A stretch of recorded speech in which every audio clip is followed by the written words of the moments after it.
is Jack Toder. I'm sitting next to my sister, Ann Walkowitz.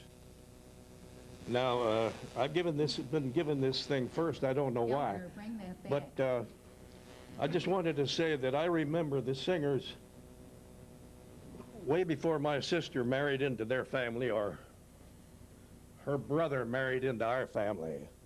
My sister was the wife of Lou. They're both passed away now. But the first I can recall about the Bartmer-Hodemont area was sort of a melting pot area for the Jewish people that we knew. That was sort of an enclave of second-generation American Jews, as far as I'm concerned. And it brings back good memories. It was a wonderful area. They were all honest people that lived not frugally, but we were all of modest means. That's what I mean more than anything else. And the period that I recall was made up of 3 different periods. One was the initial period when we were young enough to go to Cheder or Hebrew school together, and that started, as far as I'm concerned, about 1926. And the Hebrew school era lasted about 5 years for each of us, which meant our bar mitzvah time, which then melted into a middle period when we went from grammar school into high schools. Well, the grammar school area took care of us up until about 13 or 14, and then we went from Dozier School, Hempstead School, into either Blewett or Soldan, Emerson, and all that sort of thing. Now, I see tonight here we have about 6 of us that are from that neighborhood. Just 6. I didn't think you'd have that many, but that's what you do have. But at any rate, I recall in the first period when we were the youngest, that sticks in my mind because Bartmer and Hodemont Avenue was a time when we had almost only enough to get by on, as far as I recall. There were no 2 cars in a family and radios. There were no radios, no televisions. That was a time when they used to have a horse that lit the lanterns on the corners. We had no electric signposts. And if I recall, there was a man on horseback that used to light the lanterns on the corners. Am I right or wrong, Arnold? That's right.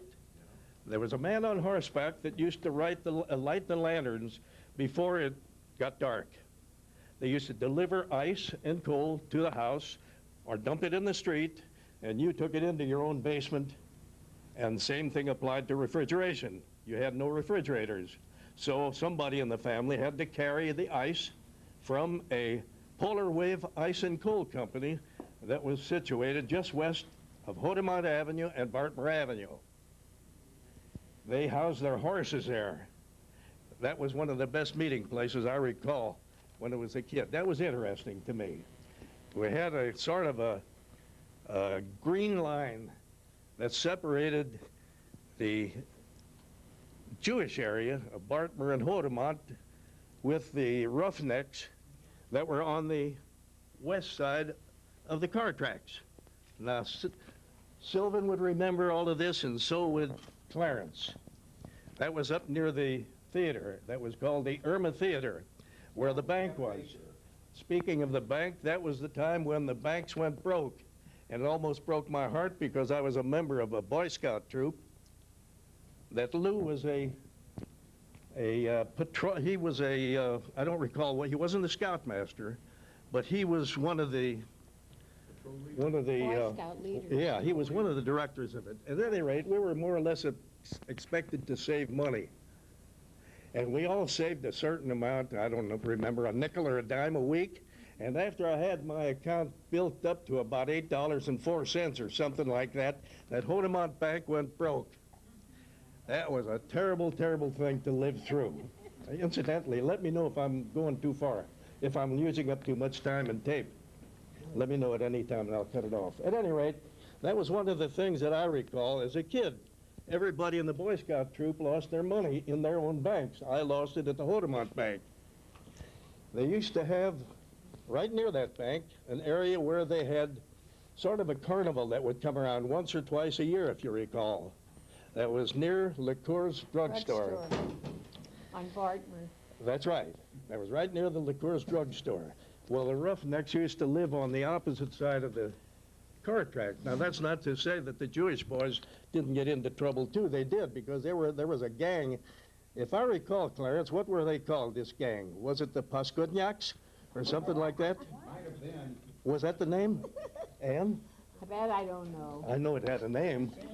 But anyway, that's what we had. But they weren't a violent gang. But while we were young, that's about where we had our Piggly Wiggly with the turnstile, the first grocery store I recall. We had a Wiggett's Bakery, if you recall. We had a jeweler.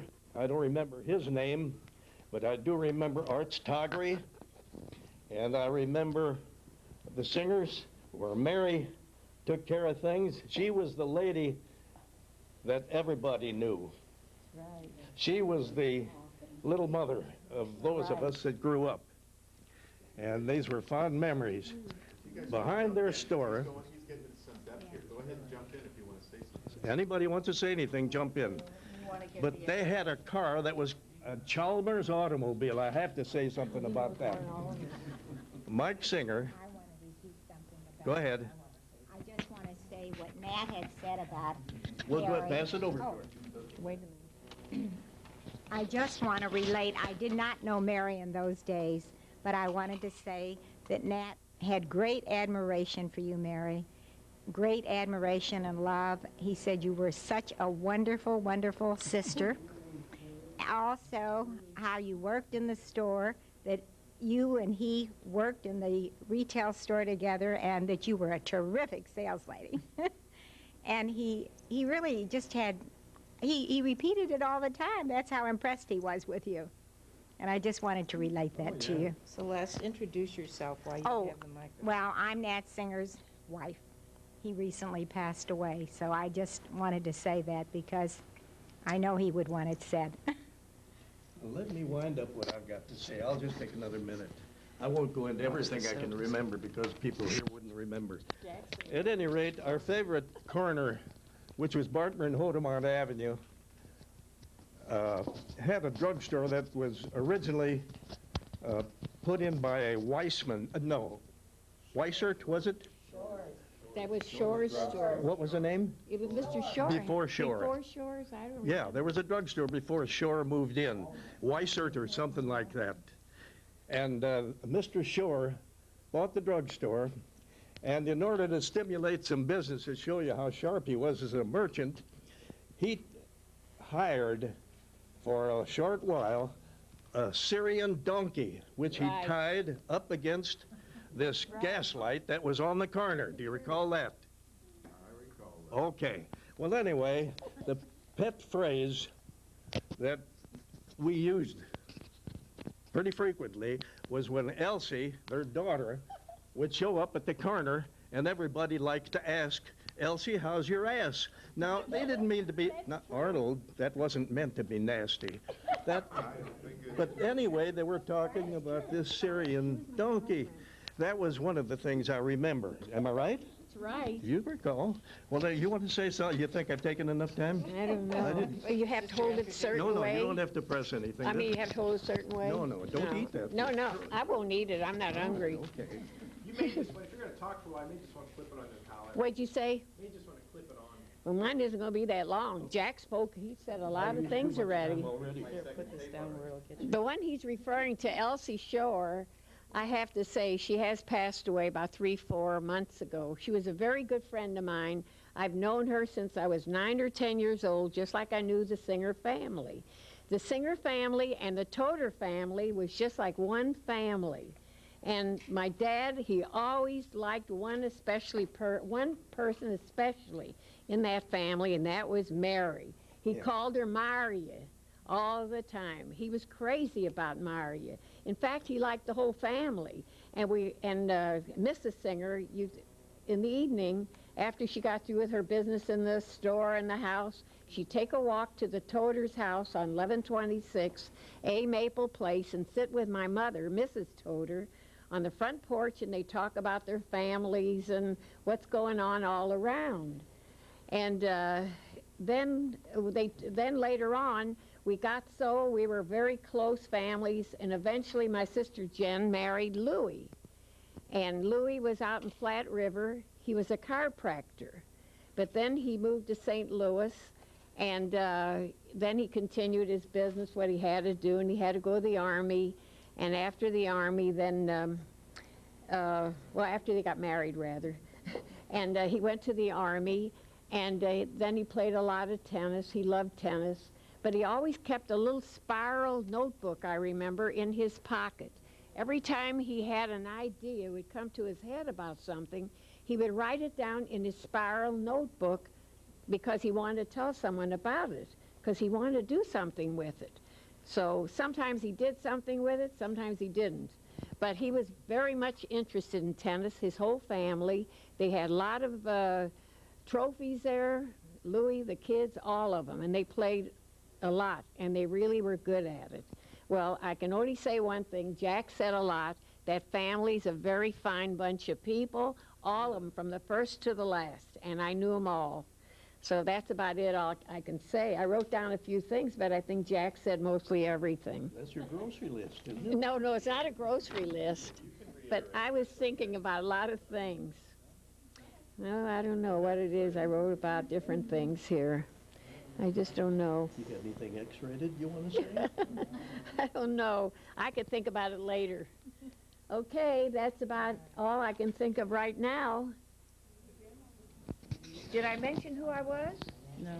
Oh, I'm Ann, was a Toder. It's Walkowitz now. It's been that way for years, and that's the way it is. Okay?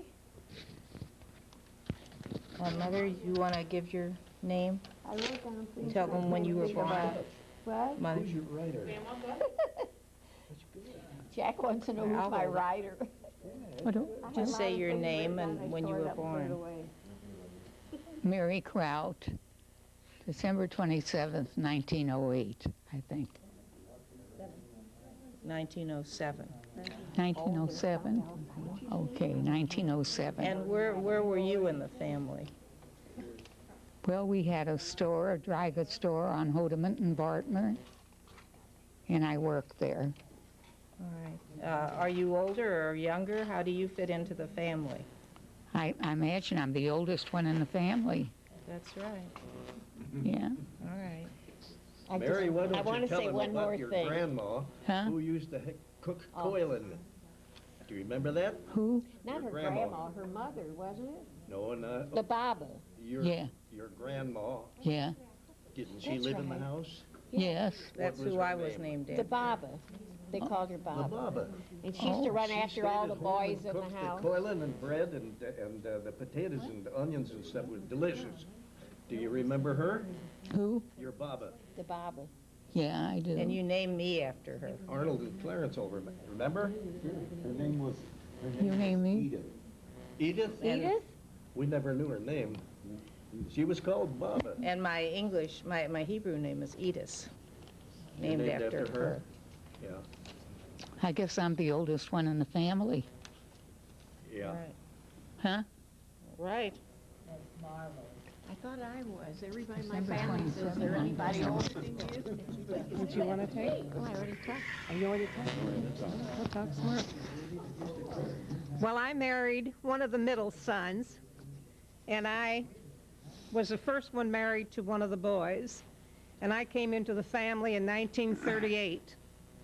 And I came to meet Clarence by working. His mother hired me. My uncle used to sell them hats, and she needed a saleswoman, and he took me down to meet Mrs. Singer, and she hired me for their Broadway store, and Victor was running it. And just a few weeks later, I met Clarence. He came to the store on a Wednesday, and I was trimming the window, and he took me home. And Friday, he came back to take me home, and we were married that night. A very short romance. And then I came back to work Saturday. And that was my introduction to the family, because then Mary found out, and everybody found out we were married, and just a few weeks later, and she invited us for Friday night. She had her brother and family over on Friday night and invited us for dinner to her house. And I met Eleanor, who I just fell in love with, was a darling little sweet girl. And I was driving, and I said, well, I will pick her up when it's raining from school or drive her to school. And I became very close to Eleanor at that time and to the whole family. Clarence and I spent every weekend going down to take his mother home at Seward Market, because she would shop and buy a chicken and buy vegetables to take home. And then Clarence would take it down on Sunday to have them kill the chicken so that she would cook it. And it was quite an experience to have a live chicken in the car, because I was scared to death of them. And it always seemed to want to get out of the basket and fly around. But we endured. And that was my introduction to the family. And we were married November by our religious wedding, November 20th, 1938. And he was... 5600 Delmar. Yeah, we lived at 5000 Delmar. And 2 doors away. you lived 2 doors away. Viola and Jerry lived a few doors away. They were married a few months later. And I really got to meet the whole family, as we didn't have a wedding, but Beulah did. So we got to meet a lot of the family at the Beulah and Jerry Sievers. At their wedding, we were able to meet a lot of the family. And of course, everybody came up and said, well, it might last 3 to 6 months, maybe a year. And Mary says, I don't think this is going to last. You didn't know each other long enough. And then after 25 years, she says, you know, I think it's going to last. She says, you stuck together 25 years. She says, I think it's going to last. Well, on their 50th anniversary, she says, you know, I never expected this to last. And now next year, we will be married 60 years. So I mean, it did last somehow or other. It did endure. And we had 2 lovely children. Bob was our firstborn, and Linda, our second-born daughter. And they are both in California, and we're sorry they couldn't be here to be part of this. But that was some of our experiences. And of course, when I would go over with Clarence to the family, they would tell us many stories about their childhood. My mother-in-law would tell us, and she would say experiences that she had, or with the store, with the children. And the same with my father-in-law. For a little while he lived with us, and he related many stories about the family. So we really got to be experienced about the Singer family. And it was nice. And then, of course, we had single brother-in-laws, and we tried to be close with all of them. And somehow or other, we were really a close-knit family, because on Sunday, Mrs. Singer would cook, and we'd all go over there, and all the boys, and I was the only girl there. So it was a nice experience. And I think I'll give Clarence a chance to say a few things. I don't want to take everything away from him.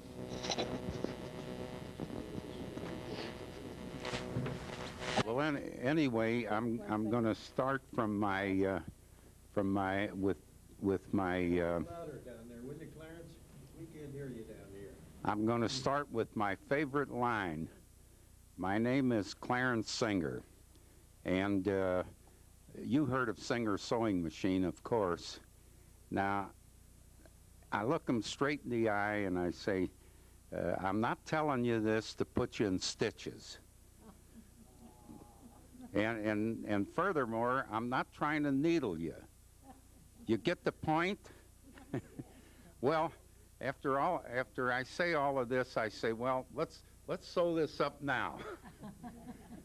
So I'll start with that. But one thing, I'm quite amazed that Jack has such a good memory, because a lot of the things that he related, I remember quite well, especially Elsie's ass. That I remember. If I live to be 125 or 50, I'll never forget that. But anyway, we didn't have too much money, but we had a lot of fun in those days, and it was really a wonderful time of our lives. But going back much further, my grandfather, Isser Singer, came here, and I believe somewhere around between 1890 and 1892. And anyway, he came here by himself from Russia, and about 1894 or 95, he brought the rest of his family.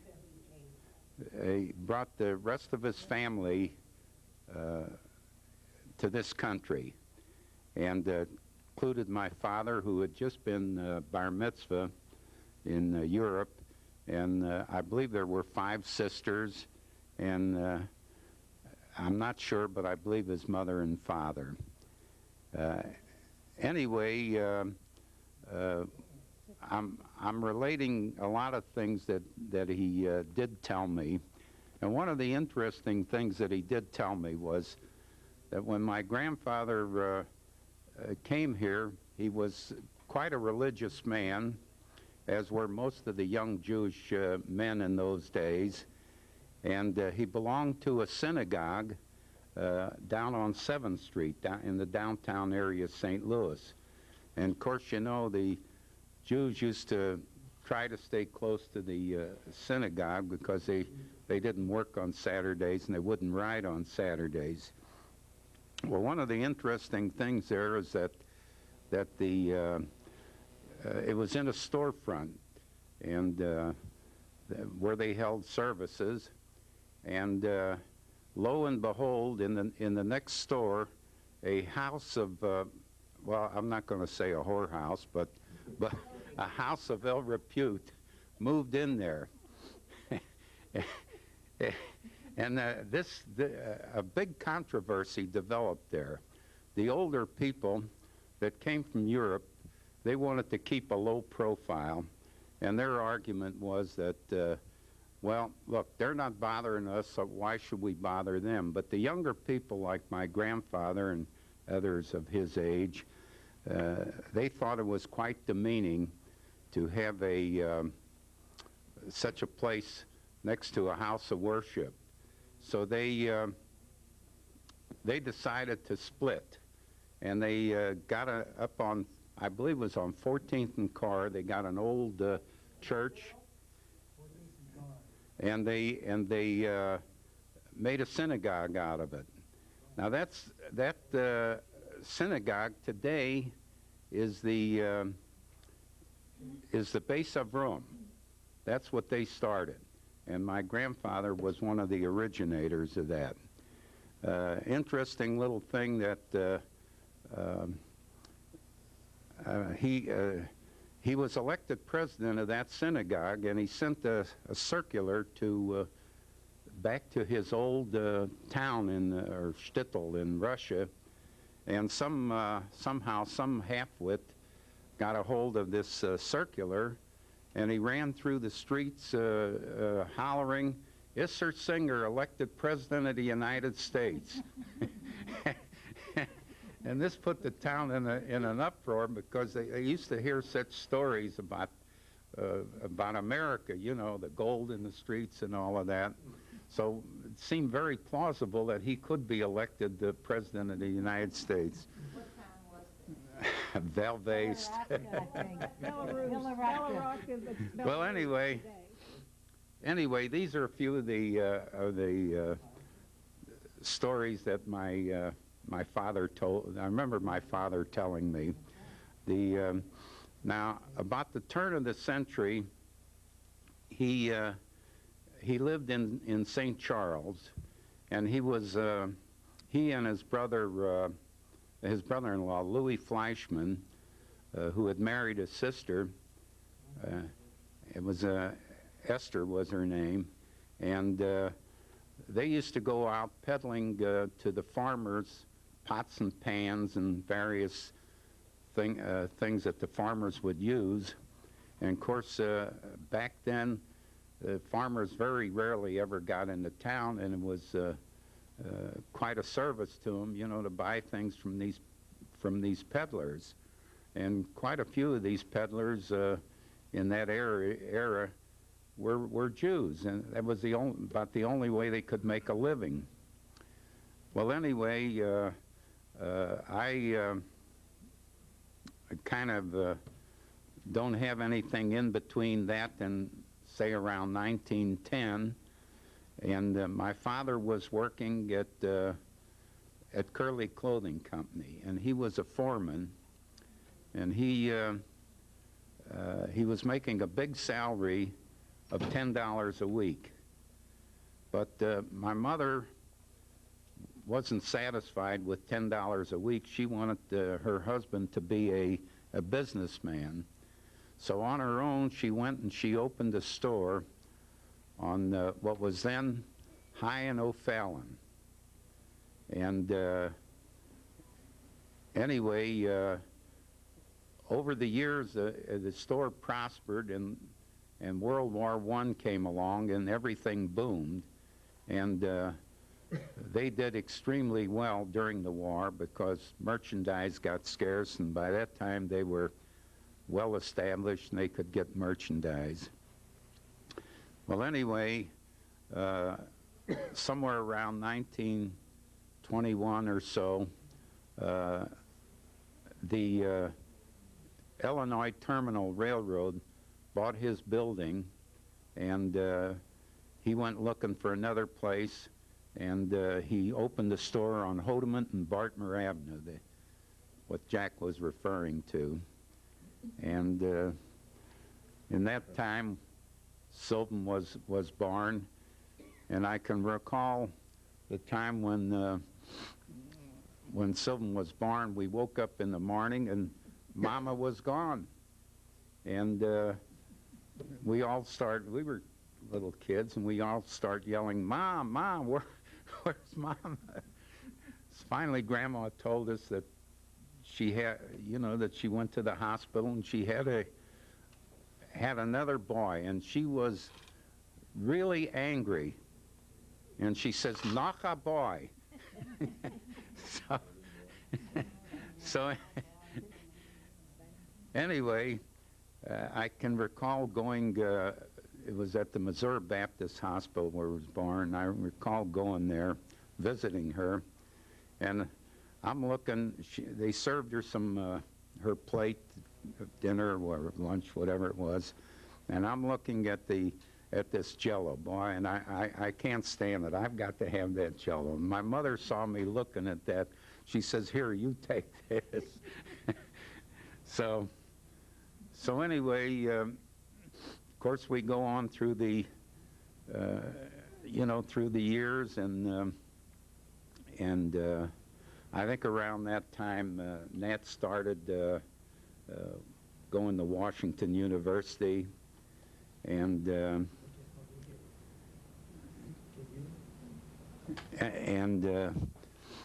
anyway, the Depression come along, and there was some pretty tough times, and my father had to close the store for a variety of reasons, and my mother opened a store at Soulard Market, and from the first day that she opened, she was doing business there, and it was so that seemed to be the time when things started to look up for the whole family.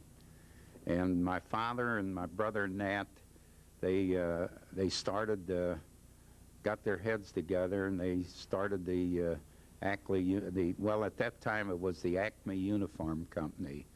But my brother Nat thought that the name Acme was too common, and somehow or another he picked out of a telephone book or whatever it was the name Ackley.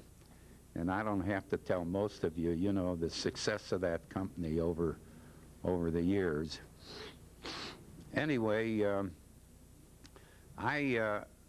one of the brothers I was very close to was my brother Vic. And Vic was a kid that was born with 2 strikes against him. He was born during in 1918, and my mother had the flu. And for those of you that don't know, I don't remember it myself, but I read about it. There was something like 500,000 people died in the United States from this flu epidemic. Well, Vic was born prematurely, and he was never a well kid. And of course, his lifetime was not the most pleasant.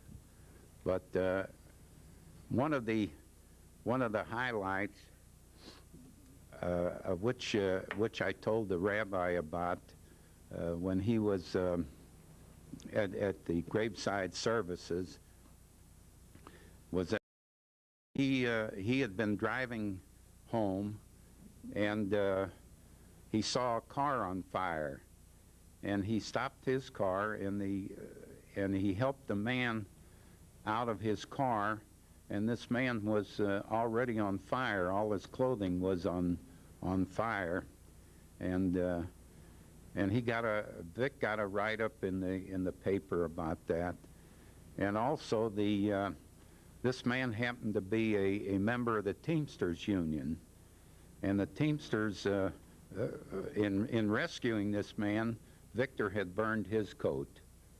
So the Teamsters gave him a voucher to Downs Men's Shop on Grand and Olive, so he could buy a new coat. And of course, progressing a little further, I got married in 1938, and anyway, we have two nice children and 5 grandchildren. We're very thankful for that.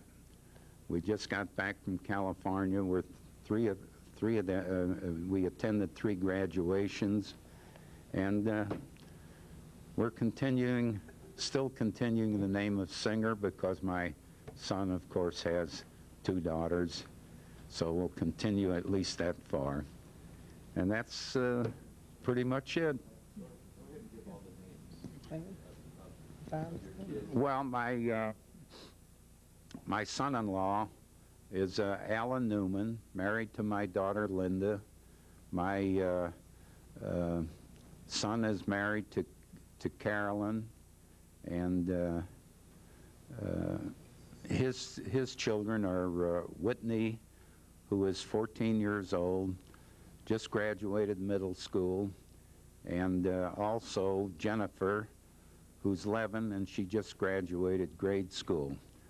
Now, my grandchildren are Derek, who's going to be a junior this coming year at UCLA in Los Angeles, and my grandson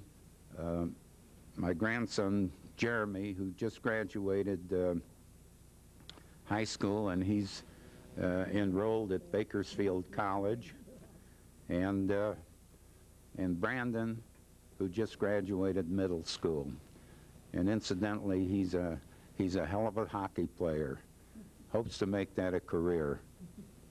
Thank you. What you neglected to tell is this is for Mary, and I think we should tell a little more about Mary. Mary, this is the parents. I don't know if you can get this picture of Mike and Lena Singer.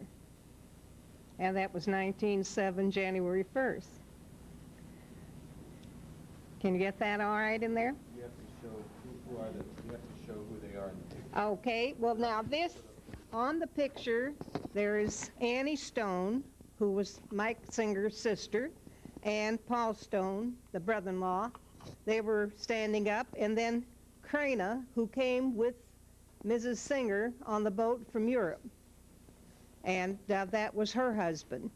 And this was Mike and Lena Singer sitting there. And then I have this picture, as we're starting on Mary, as a cousin, Schechter, the Sion, got married, and Nat, the oldest brother, and Mary stood up at the wedding. And they were part of this wedding party, who also was different members, cousins in the family. And I thought that would be nice to show for Mary's family and all. Now you want to go with Matt? Can you talk about, Uncle Clarence, can you talk about your grandmother and grandparents?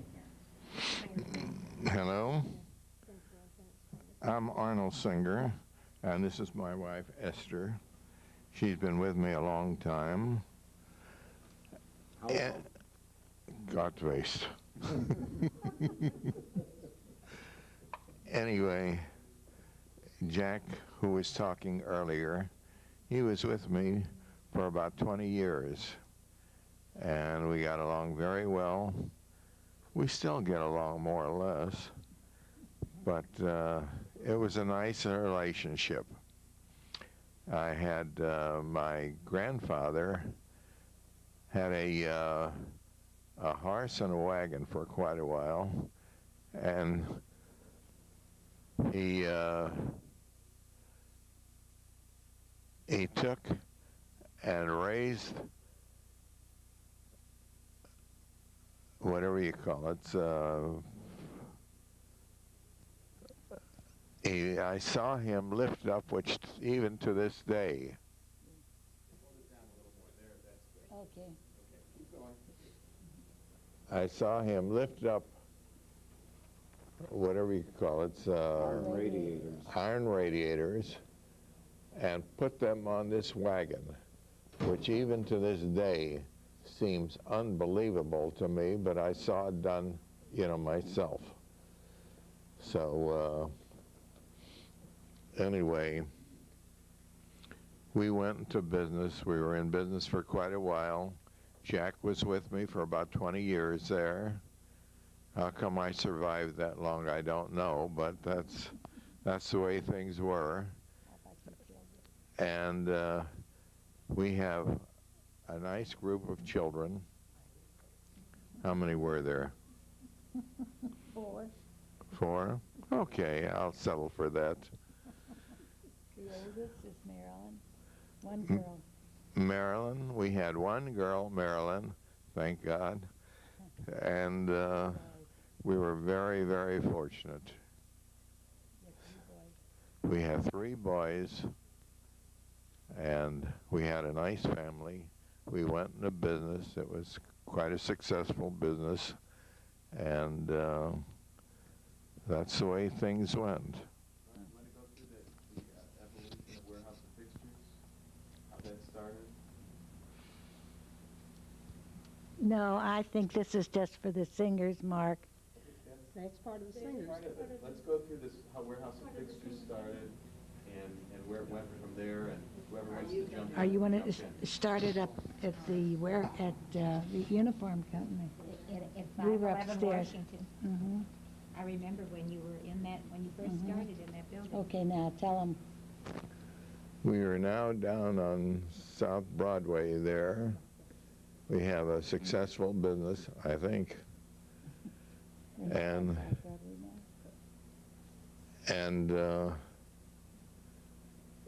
we're still in business. It's been very fortunate, and we're very, very happy with the results.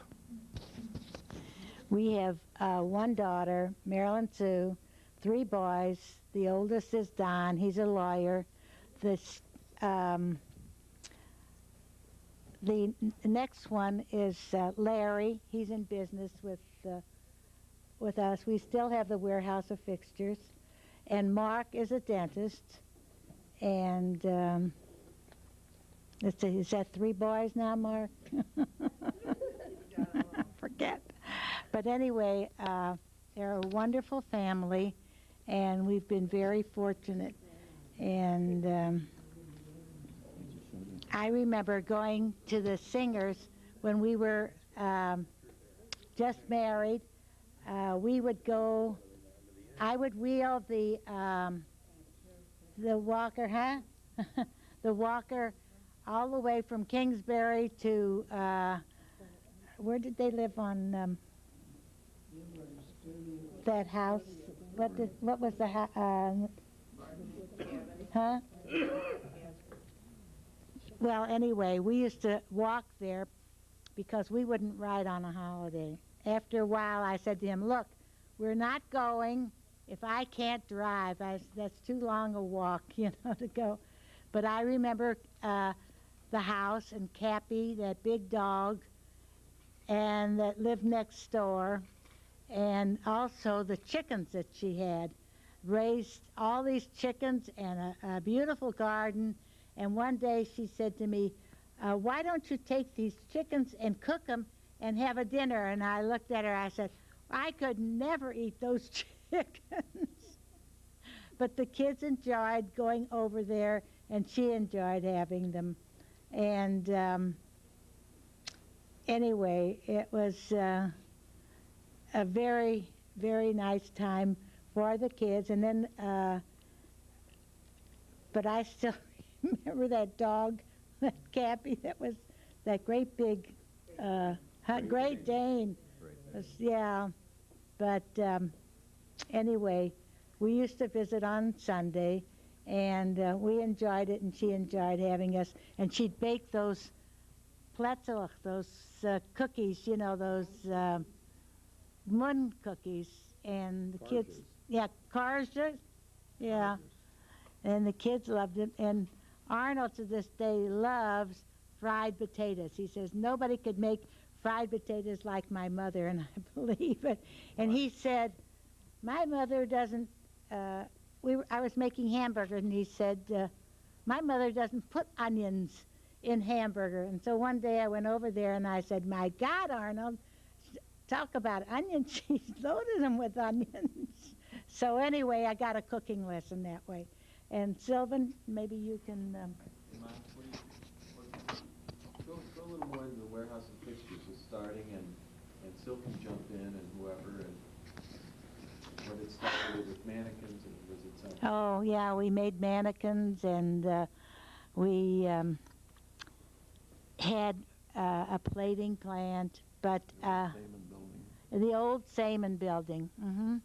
And we had one of these big elevators, these freight elevators, and I used to have to walk the steps, but finally I learned to work the freight elevators because it was too hard walking up and down.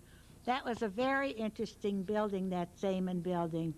And Sylvan worked for us, and What about from the Jack. beginning? What can you say from the beginning, the real old days? Well, we were on Franklin Avenue, right near 7th. Even before that, so all the way back. Oh, gosh. Every time Arnold bought some fixtures, we were there for a while. I mean, what about South Broadway and what happened there? Well, that was How about when you met there and all that? How about that? Well, anyway, we lived upstairs from the store on South Broadway, and then we had to move down the street because somebody bought the building. But then Arnold decided he didn't like the dress business, so he went down to visit this place, one that was making mannequins, and he decided, I said, if that's what you want to do, then that's what we'll do. And it was hard at first, but anyway, we survived, and we're still in business.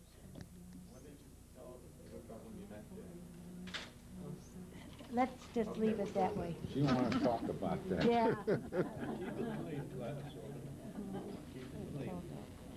I'm Sylvan Singer, the baby of the family. This is my wife, Shirley, and I have two daughters, Lisa and Janet. And I was with Arnold for 20 years. I think Jack was there for 40 years. No, he was there about 25 years. No one mentioned why Jack got into help at the picture place. He was in the dress business. We had a factory then. That's right. My dad had a dress factory. Jack was the head designer. you know, my dad was the owner of it, and Sam was the salesman. Jack had to go to the Army.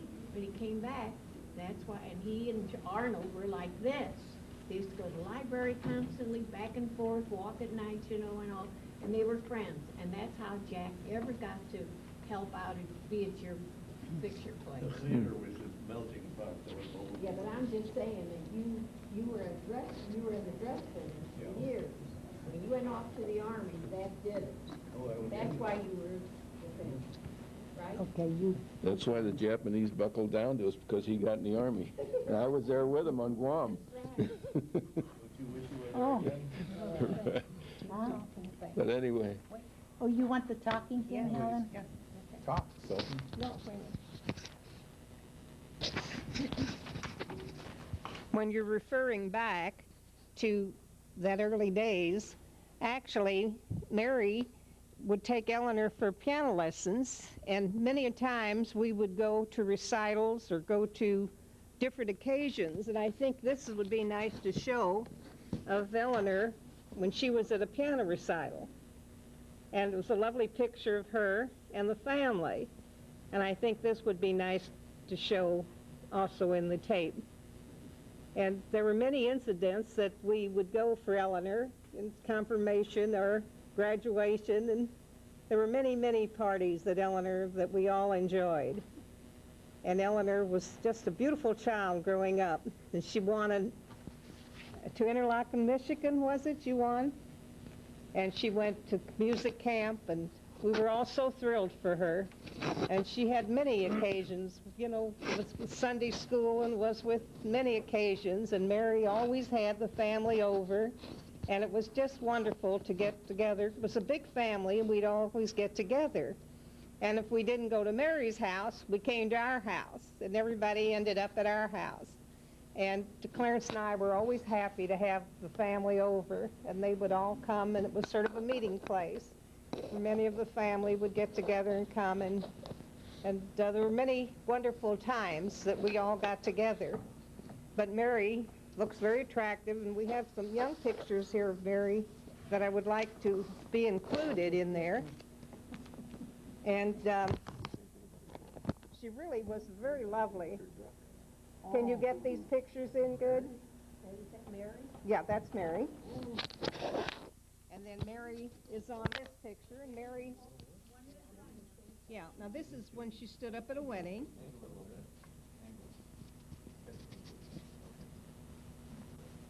You getting that? And then this is a picture of Mary as a young girl, which I think is nice to have. And there were just, What's the picture of you? this, this one? Yeah. And as we're doing this for Mary, I think we should have some of her beautiful pictures in. She was such a pretty girl and had such beautiful hair, and that's how I met her. Did you get them now enough? She said, who's that? I want to be sure that she was included in all. And this is Mary watching over her brothers and taking care of them.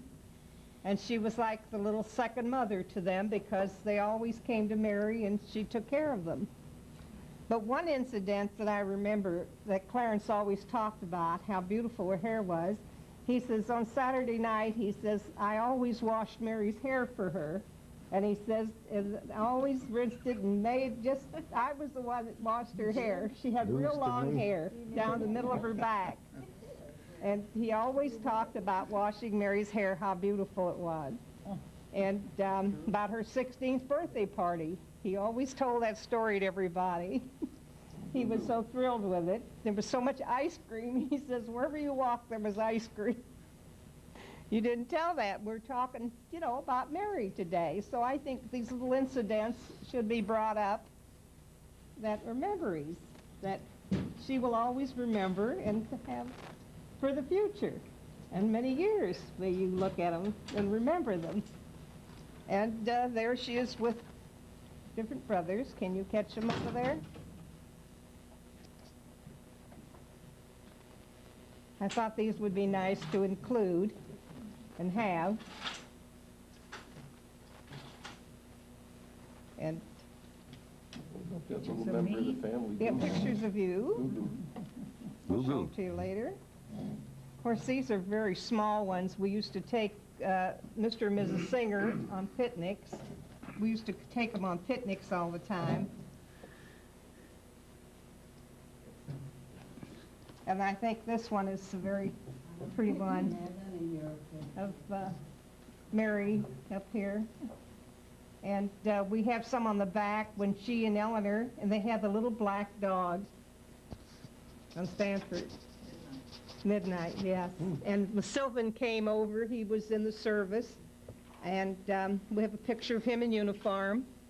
And Clarence is a young boy. We have this side. And Gugu, when she was a young... A young duck. I raised a duck. Ellen, I hate to interrupt. Do they have anything about they had a Sweet 16 party for Mary? I was telling you have him. that? No, I don't have the pictures, but I told that there was so much ice cream that all Clarence remembered there was so much ice cream. He was always telling about it. My brother Sam was there with his boyfriend. Yep. They didn't know what to get her for a gift. I know you can't hear it from here. But with the gift they gave her, we all laughed and she got a kick out of it. Those boys went ahead and they got some brand new bricks, red bricks, and they brought in with a big heavy box, wrapped up with a ribbon and all, and Mary was thrilled. And after she opened it, she laughed herself about it. She said, that's the best present I ever got. It was heavy for one thing, you know, and brand new bricks. I'll never forget that. Sam and my brother were at that party, at your birthday party, when you were 16. That was Mary in knee pants in the water. We need to just show the big pictures. We can talk about the Oh, big pictures. okay. Put them on this table. This is Mary and Nat. They were in a You were there too? wedding together. You need to angle them a little bit so we don't get the light. That's it. Jack went to those islands.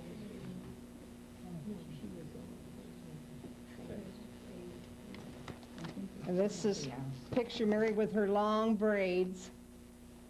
I think that I've already shown that. And then see that. the long braids. Anyway, I want to relate a few gems. I call them gems, but regarding my sister Mary. Eleanor is a baby. Turn it around. There was and I've told this story before, but there was a young girl that lived sort of on the other side of the tracks when we lived on Hodement and Bartmer Avenue, and she and I had some kind of a argument, whatever it was, With her curls. and I called her a name, you know, referring to the oldest women's profession, you know. So anyway, she shot back at me, well, what do you think your sister is?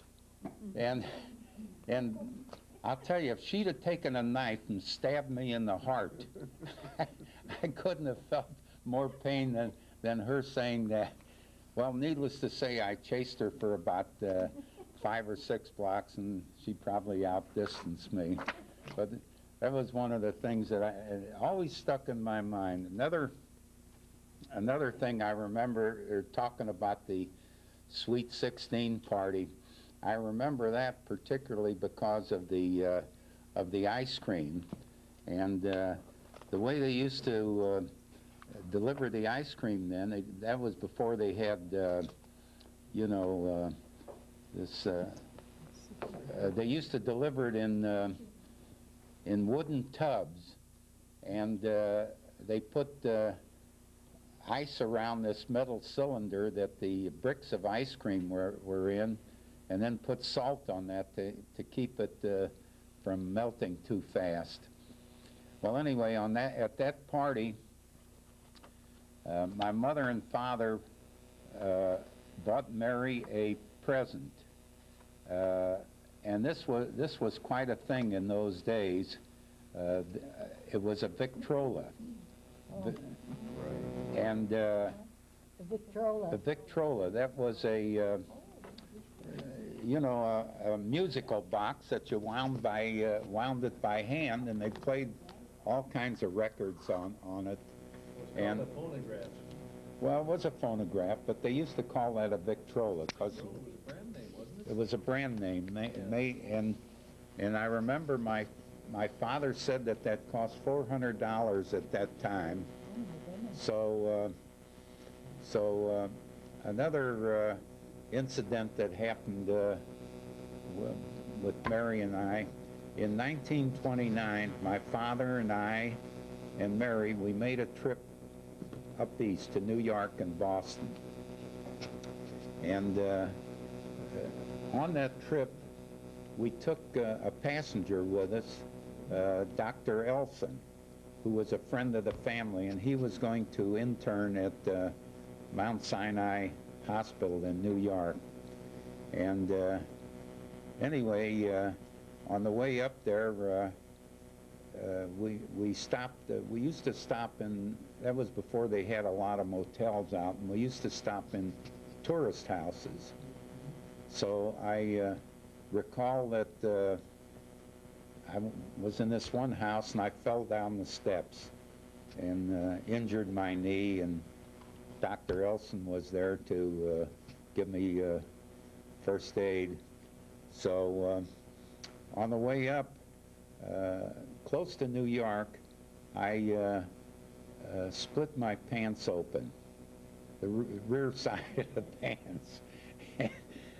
And we were approaching New York, and this was kind of a dilemma. You know, what was I going to do about the split pants? So Mary was she had a needle and thread with her, and she was trying to sew up the pants while we was going in the car. And every time we hit a bump, the needle would go. Finally, we had to give up on that. So when we did get to New York and we went to this hotel, which this particular hotel, my dad had read in the Jewish newspaper an ad about the Libby Hotel. It was down near near one of the, not the Brooklyn Bridge, but one of the other bridges there. And we went into this hotel, and my father had a raincoat, and I slung the raincoat over my shoulder so it would drape down and cover the back of the split in my pants. Well, anyway, this hotel evidently wasn't the finest hotel in New York, and when Mary came in there, she was a young, pretty girl, and all of the a lot of the men, you know, were staring at her and looking at her, you know, and she was quite embarrassed, and we were all quite embarrassed. Later, well, we stayed there one night, and we checked out. We found out that this was sort of an in-and-out hotel that we had stayed the night into. Well, after that, we moved up to another hotel across from Central Park. But I can remember when Mary used to play the piano, she'd sit on that bench, and her hair would come down to the floor. And we always used to talk about that, and I think that was, to my mother especially, that was quite a precious thing, you know, to see her hair like that. So, I'm going to turn this over to anybody who wants it. Oh, you...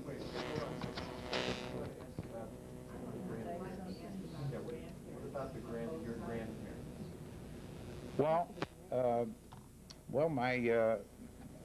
my grandfather was Isser Singer, and incidentally, I had heard somewhere along the line that in Europe, our name was not Singer, it was Sonnenschein. And Sonnenschein. anyway, How do you spell that, do you know? S-O-N-N-E. Sonnenschein. Anyway, when they came to when my grandfather came to, it was before Ellis Island, I believe, they came to Baltimore.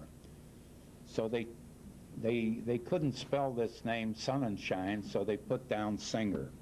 I don't know if that's true or not, but that's a story that I it could have been, you know. Clarence, why don't you bring in Morris's name? Yeah, well, Morris going to talk on that. Senator Schechter would like to say a few words here. You want to pass that down to?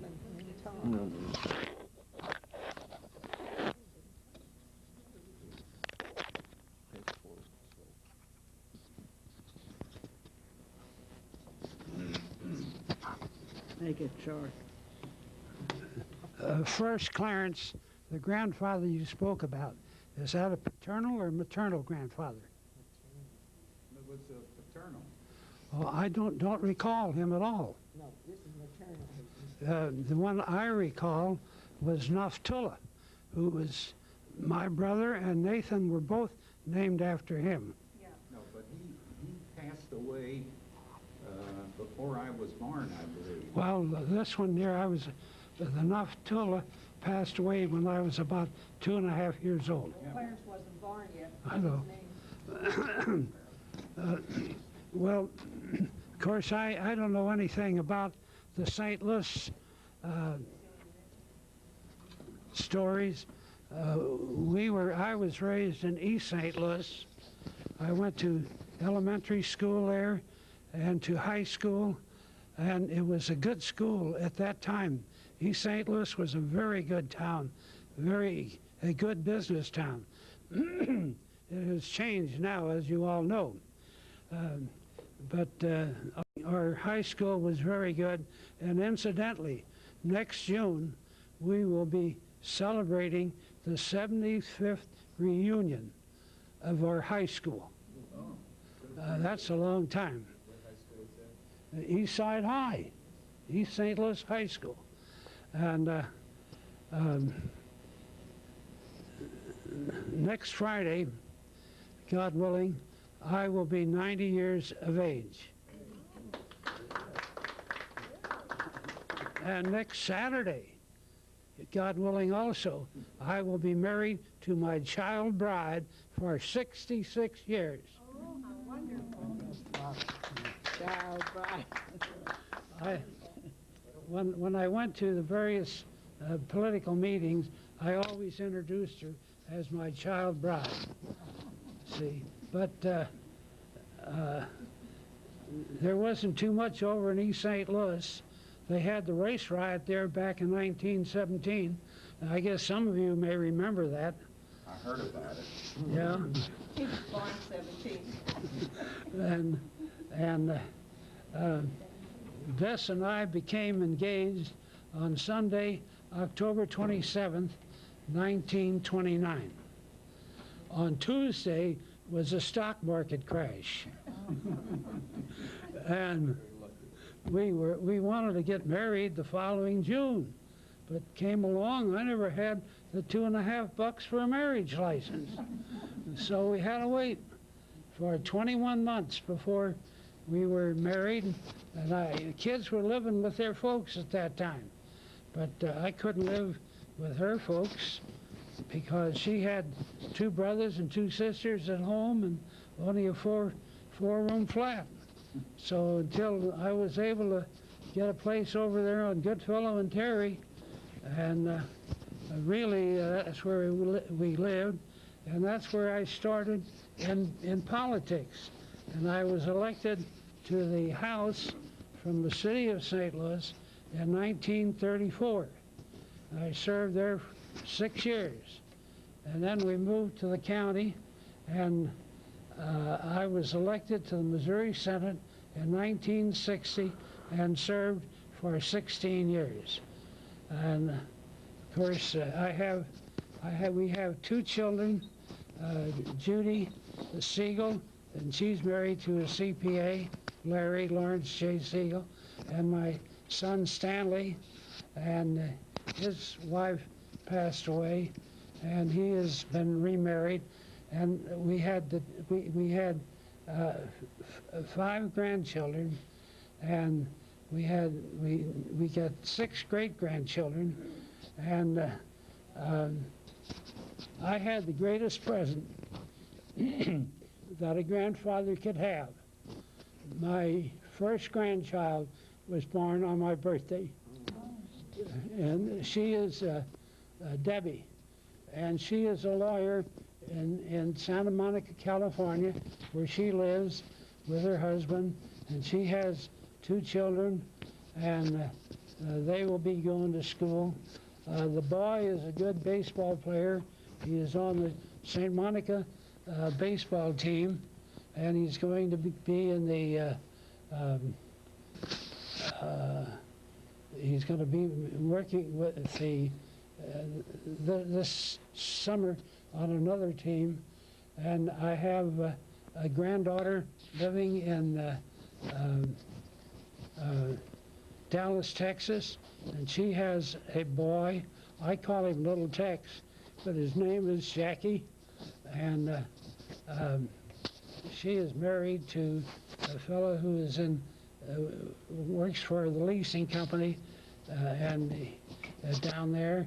And then I have a grandson who is here in St. Louis, married, and he's works for Dillard's, and he's in charge of the shoe department, men's, ladies, and children's shoe department. And then I have a daughter, Nancy, who's here in town right now, which I told her about. And we're going to have to go over there. We're going to dinner over at my daughter's house, and she's there with her husband. He's a lawyer and in Chicago, and he works for the city of Chicago as an attorney in the legal department there. And she is a school teacher at Northbrook, Illinois. That's a school that President Clinton visited when he was up there in that area. But I'm happy that she and I have been together for 66 years, and we love every day of it. She's been a terrific gal, terrific wife. So that's my story. Picture of Norris graduating college. Yeah, that was at City College of What? Go ahead, say your name and how you're related to the singer. Oh, my name is Maury Schechter. I am a cousin. I am a cousin. Incidentally, Clarence, did any of you know where I own it is at the present time? Last I heard that she was in a nursing home. That's what I heard She used to too. live at Delcrest. No, she's not there. Beefy Road. No, she's out of there now. Is she? Yeah, Dr. Sam Schechter, who was a second cousin of mine or fourth cousin, he told me about that. Then there was Frida Schechter. Is she still alive? Yeah, she's down at Chesterfield, Delmer Garden, Chesterfield. I heard she's out there. No. Jewish, isn't it the Jewish home? No, Eva's singer died, I know that. So did he. Hmm? So did he. Yeah, and so did he. Shall I? Can anybody? I don't know if any of you have one of these glasses. I know that my cousin does. Uncle Mike made this for my mother when she was single. I cherish it, but I know, that's right. I don't know how many of you have it. But I must tell you about Aunt Leah. I worked also down at the shop. There was a navy blue felt hat. I wanted it. She says, well, I don't know what, but it's 50 cents. So help me. That 50-cent hat was stunning. But it came out of a box that was crushed, but it was uncrushed. But Aunt Leah used to say, you sure know how to sell. Now, I have a very little picture here, but I would love to show this is Uncle Mike with his 4 sisters. and he's in the center, and he dearly loved my mother. My mother was a singer, and that's why I'm here. And this is my darling husband, Jerry. Yeah, let me say something. What do you want to say? I'm very happy you made this deal. It's the first time I found out about my wife's family. I've never known all this, so it's really educational to me. How long are we married, dear? 58 years? Yeah, a few months after them. Anyway, we're delighted to be here, and I think this is a tremendous idea. Can you take, enlarge this? I would love. Will you name the people on it, please? Sure. May I name the people on it? We can't see it right now, though. I Oh, think a little later on, we're gonna go through all. I would love, because all the sisters, with the 4 sisters, one died very young. A little later on, we're gonna put out all the pictures and Okay. tell us about it. Incidentally, we're going to have to be leaving. We're going to dinner at my daughter's house. My granddaughter, grandson, his family going to be there, and we're invited too. Mark, Yeah. I'm sorry. One thing you forgot to tell.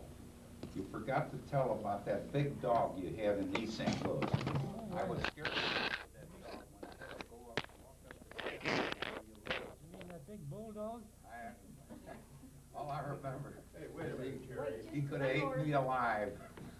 Well, we had 3 of them over Can I put in there. a plug for my grandson? Yeah, sure, Running absolutely. for councilman out of Creve Coeur, and What's his name? Richard Walkowitz. Write that down.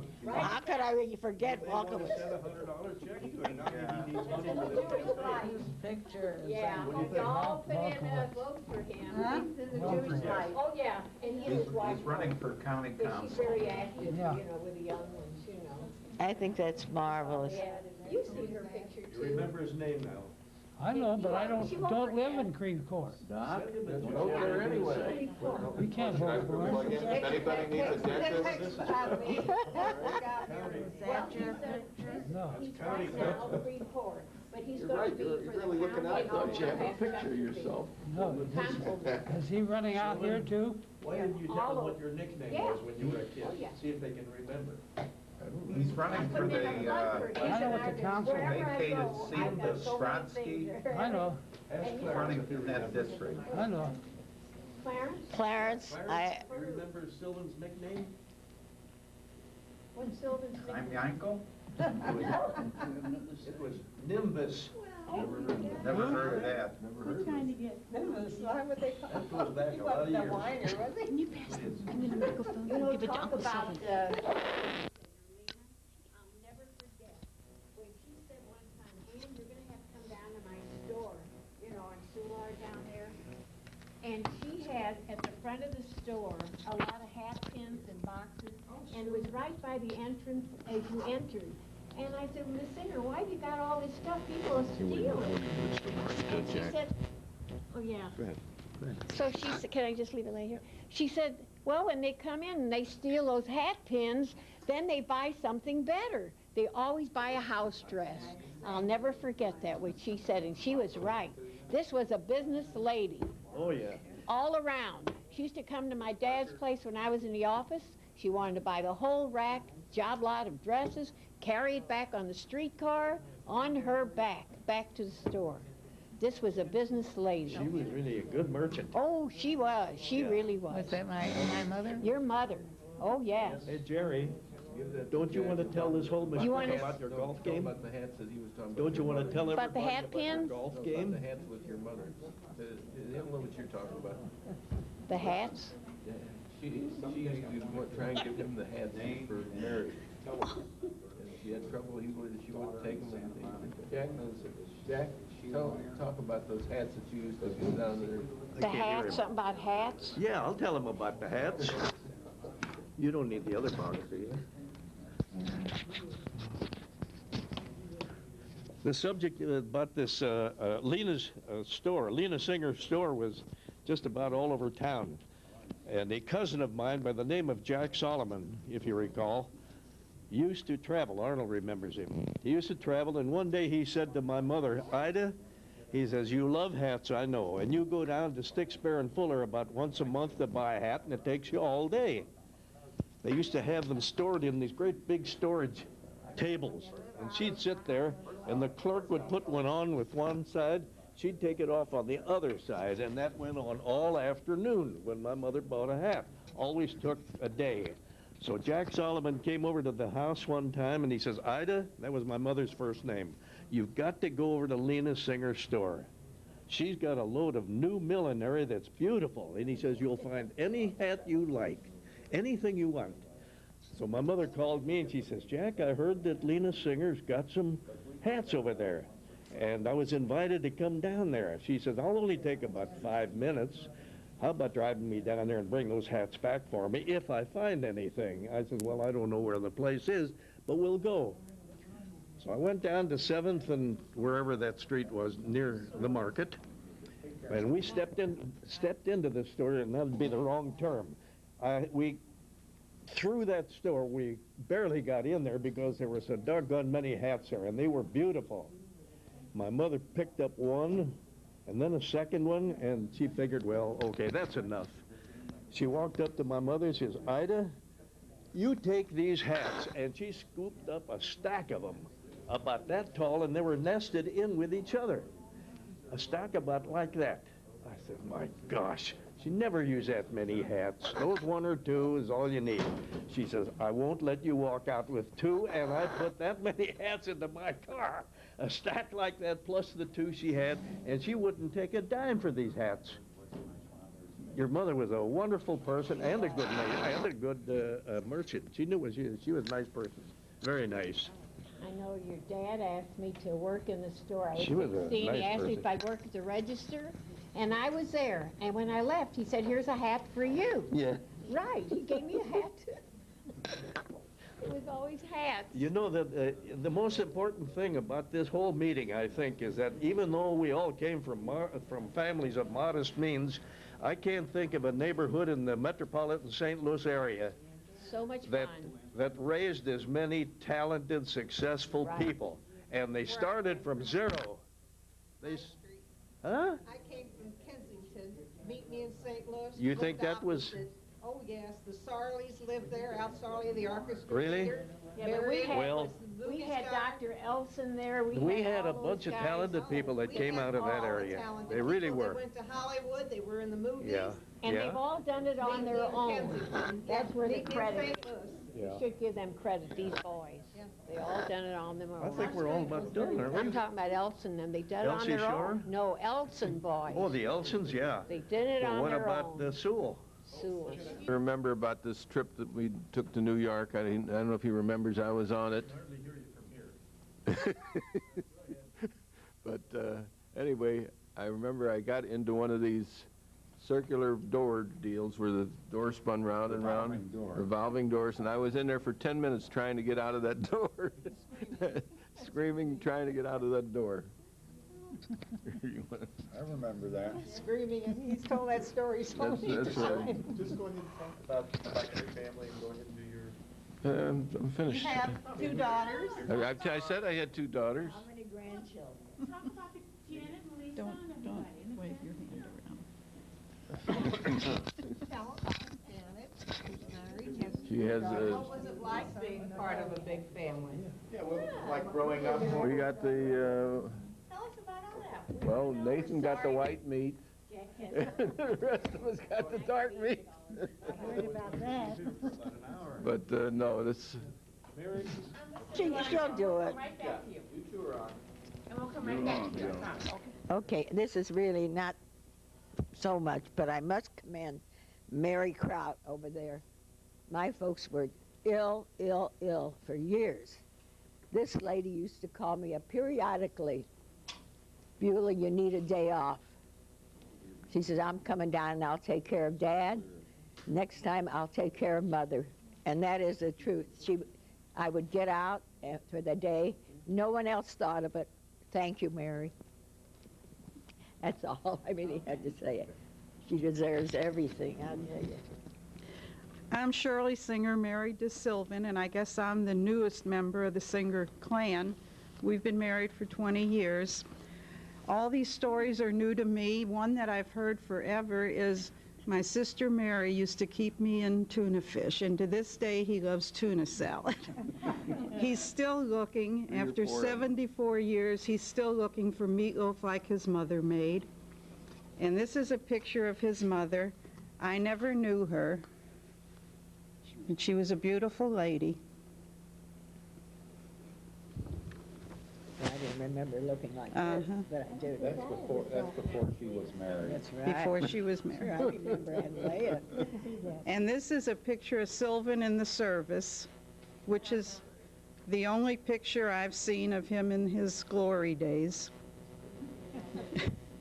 But if anybody can make meatloaf like his mother, I wish you'd let him know, because he's still looking for it. Lots of onions, lots of onions. Lots of onions. He still loves onions. Jerry, did you want to talk? No, we're going to go. Okay. Curly garlic and onions. Garlic and onions. That's what he said. His mother never used onions when I went over there. And also, Graham, would you talk about your brothers? Will you talk about your brothers? Yeah, I had a very fine family, nice brothers and a sister. I'm Mary Kraut. How's that? Well, talk some more.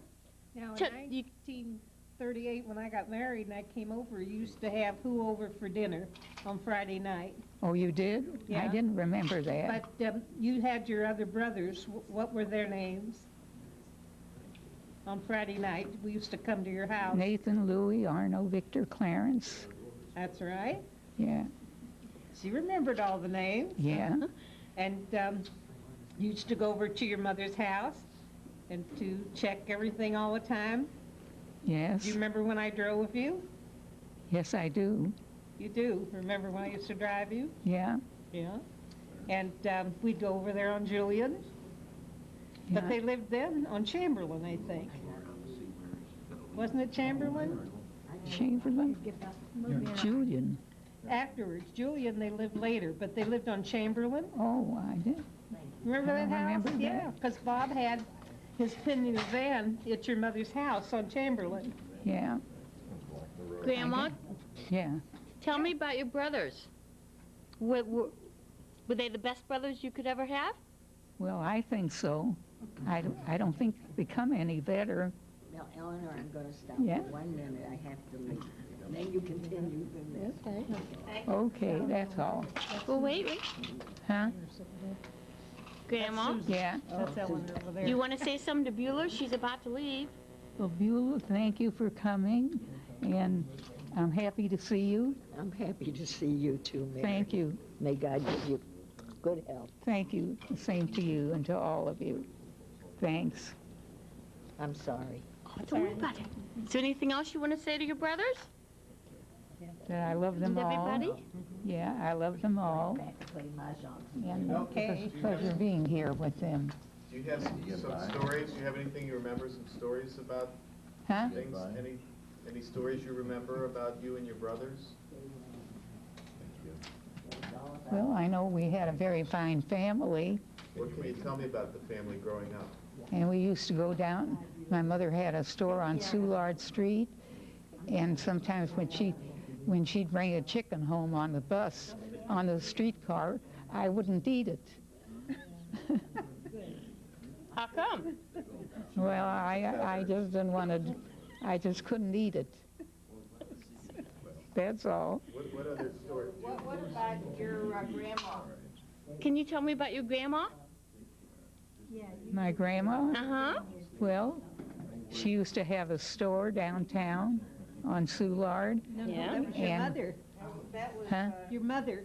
Yeah, But what did and your when grandma do? She stay at your house? did she help I don't raise- remember really. She took care of the kids and you and all?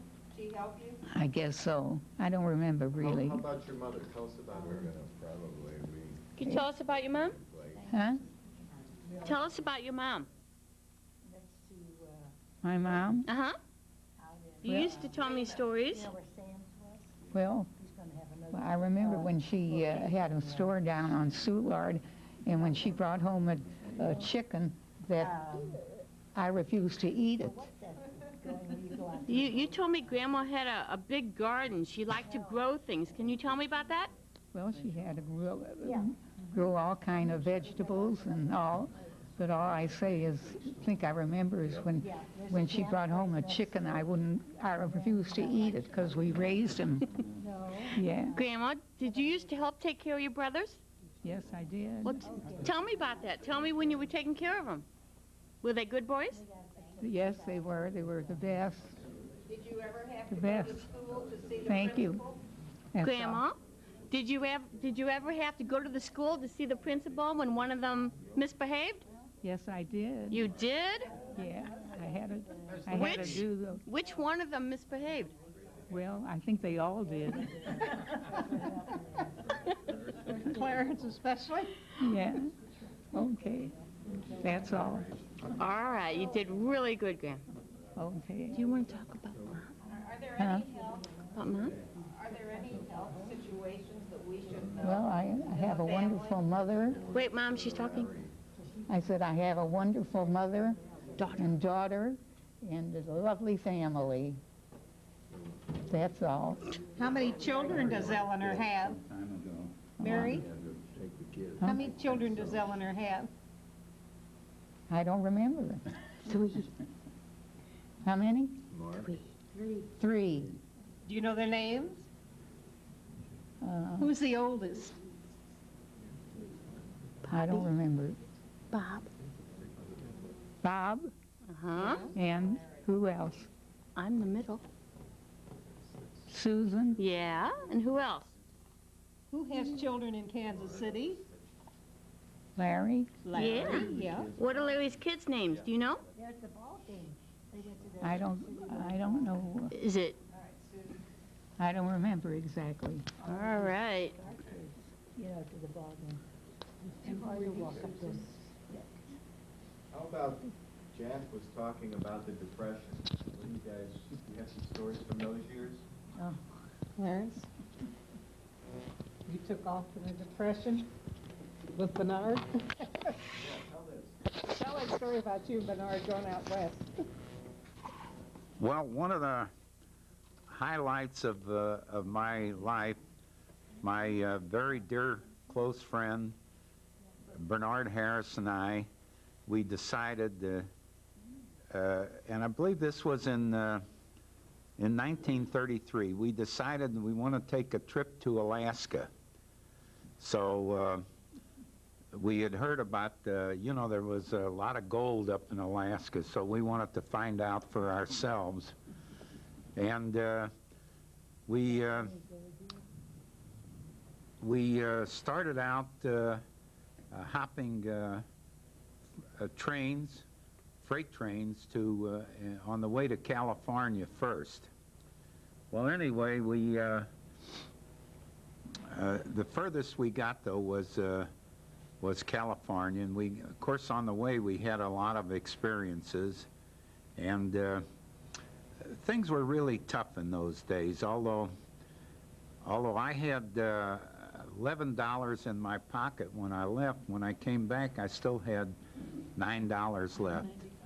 Yeah, and I don't think anybody today could make a trip like that on that kind of money, and I can affirm that because I just got back from California and I know what it cost me.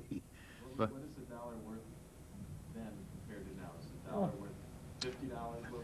well, here, let's put it this way. We used to buy a quart of milk for 10 cents and a loaf of bread, I think, for 7 cents or something like that. So you can, you know, equate the prices then into prices today. But anyway, some of the things that happened on the way, we were in Colorado someplace. I don't quite remember the name of it, but we met up with a fellow who was carrying a cardboard box with him, and he was buying us some food at when the train had stopped in this town, and he was being very solicitous of us. So, he did make this remark. He says, when I get to, I think he said, when I get to Cheyenne, Wyoming, he says, I'm gonna get some money there.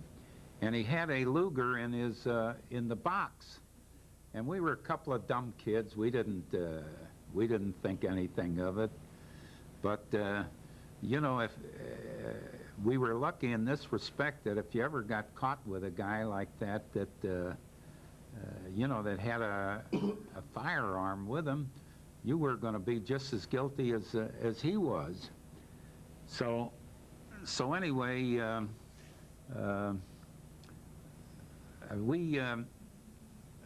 we had sense enough after talking among ourselves to ditch him, but, you know, before we got to Cheyenne, Wyoming.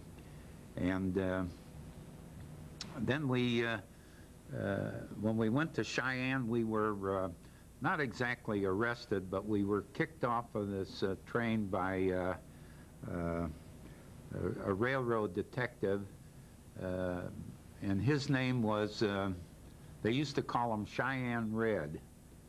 And anyway, he had a Ford touring car, and back then there used to be hundreds of people, men, women, dogs, riding these rails. They didn't know where they were going. A lot of them were heading for California. They were blown off the farms by the dust storms, you know, the Dust Bowl days, and they were heading for California, and whole families. And it was amazing that maybe on some of these freight trains there was as much as 100 people just riding on these freight trains. And anyway, we got to California, and we stayed there a while. And one of the things that kind of stuck in my mind was they had orange juice, all you could drink for a nickel.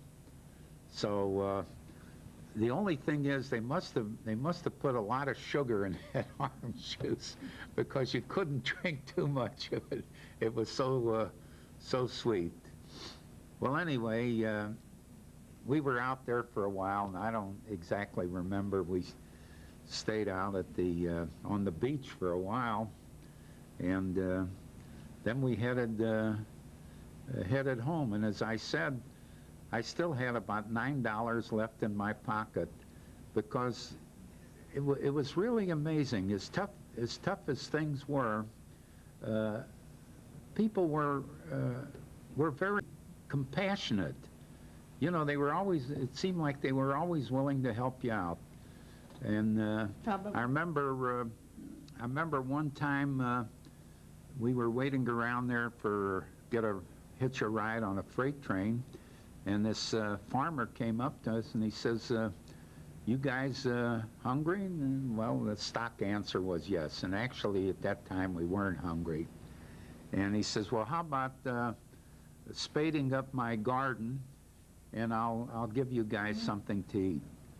So he gave us, we did that because, you know, we wasn't doing anything. And he gave us a whole grocery sack full of bacon and egg sandwiches. Well, we ate about one or two of those sandwiches, and there were a bunch of Mexicans there, and we couldn't eat anymore, so we gave them all the sandwiches, and they were overjoyed because they were really hungry. But Bernard and I'll say this, we were never hungry, and you know, this was in the height of the Depression, when things were really tough. But we never experienced being hungry. Anyway, to this day, Bernard and I are still very close friends. We keep in touch with each other all the time. And in fact, his grandson, who just graduated Washington University is helps me out. He's one of my helpers. I call him my second grandson. So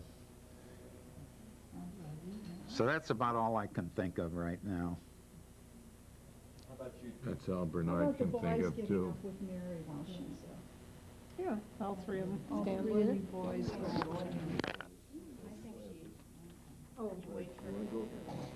You want to go up and take a picture with Mary? Yeah, tell him about Vic's barbecue. We didn't say too much about Victor. Yeah. Vic's Barbecue was a place everybody went. They were on Easton by Euclid. And we used to go there and eat, and they gave you great big hot dogs, French fries. In the beginning, there was like 25 cents, and it went up to 35 cents, but they had barbecue.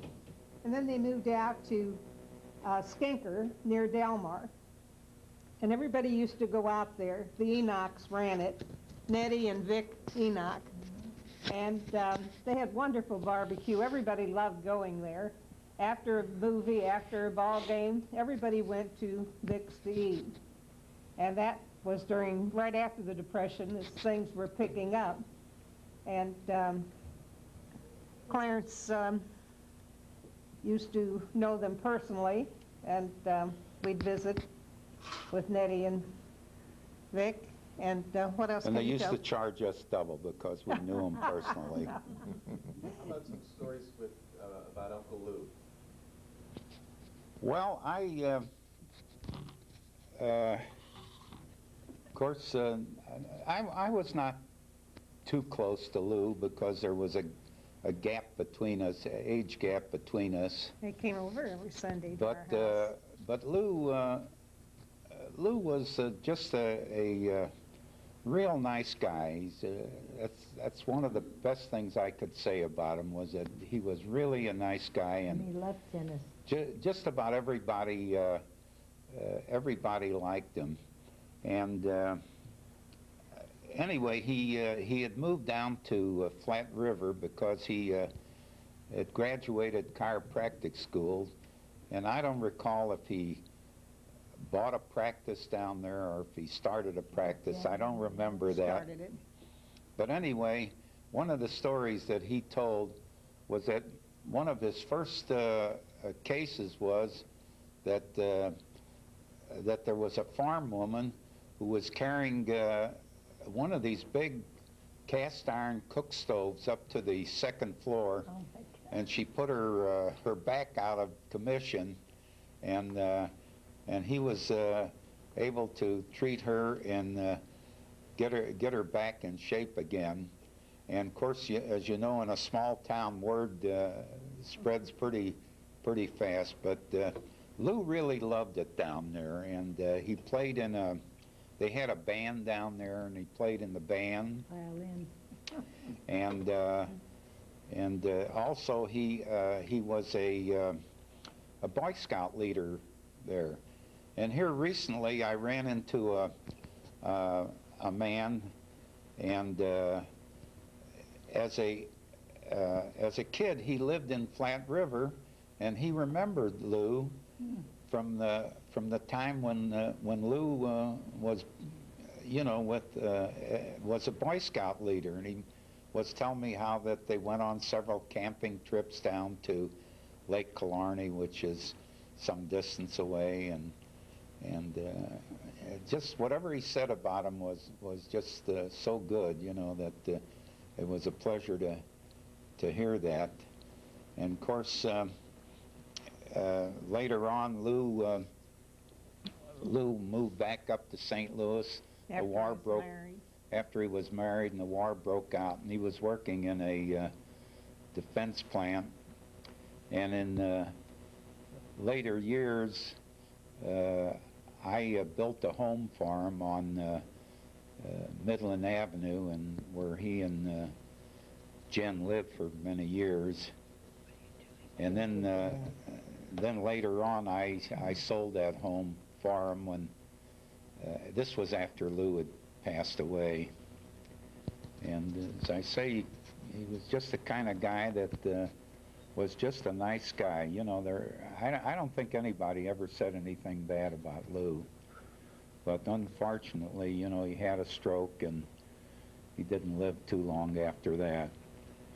But one of the things I would like to say a few more things about Victor, who I was very close to. And I used to beat up on Victor something terrible.